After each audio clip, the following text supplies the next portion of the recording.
So today we're going to be discussing the cell membrane. We've already taken a look at the phospholipids which make the cell membrane up. Today we're going to learn about the different functions of the cell membrane and also some of the different components.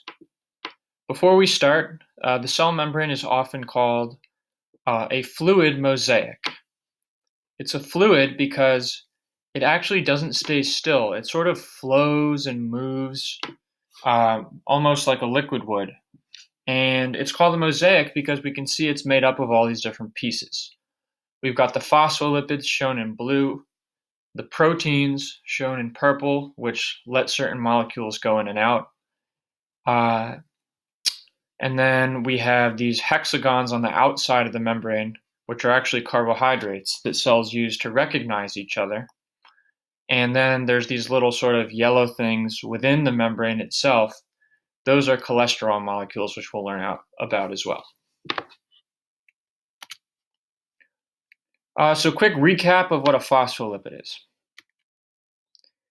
Phosphates, the head of the phospholipid is hydrophilic, meaning that it likes to be near water, whereas the tail of the phospholipid, which is made of fatty acids, is hydrophobic, meaning that it likes to avoid water. So here's a diagram. The head is shown in blue and the fatty acid tails are shown in gray. The head likes to be near water and the tail does not. So when we put a bunch of phospholipids together, they arrange themselves in this pattern.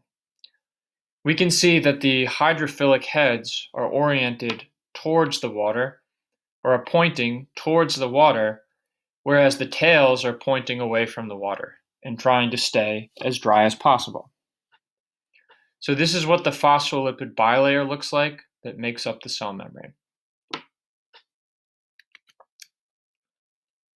The cell membrane separates the cell from the environment around it and controls what goes in and out. We say that the cell membrane maintains homeostasis. Homeostasis means that the inside of the cell has different conditions than the outside. So think about the inside and outside of a house. Even if it gets really hot or cold outside, the inside of the house will stay the same temperature because of air conditioning, right? So no matter what's going on outside, the inside stays the same. That's the concept of homeostasis.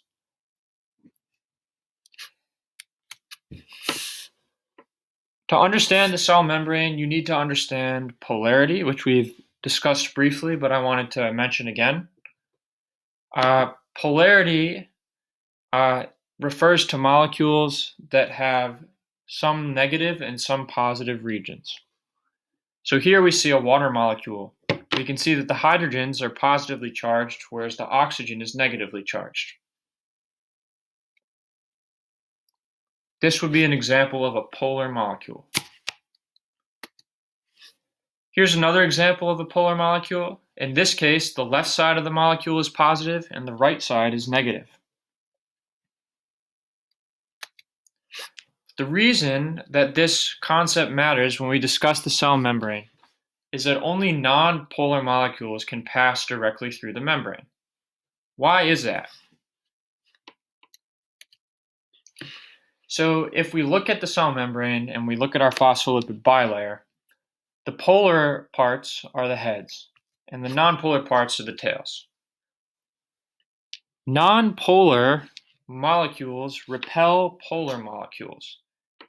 So anything that's polar can't pass through the non-polar region in the center of the phospholipid bilayer. On the other hand, non-polar molecules can pass directly through that region because non-polar tails will allow other non-polar molecules to pass through them. So again, only non-polar molecules can pass through the bilayer because the tails on the inside repel polar molecules. Some examples of polar molecules include glucose and proteins.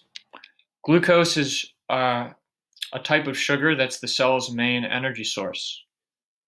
Nonpolar molecules include oxygen, carbon dioxide, and lipids. Because these molecules are nonpolar, they can pass directly through the phospholipid bilayer.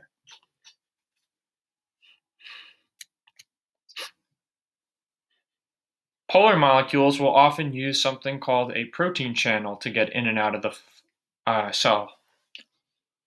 Since these molecules can't pass directly through the membrane, they use proteins to get through the membrane instead.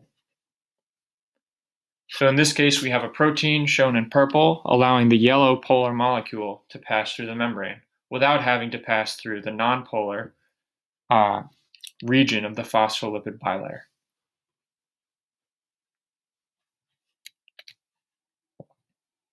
So again, protein channels allow polar molecules to cross the membrane that otherwise would be unable to cross.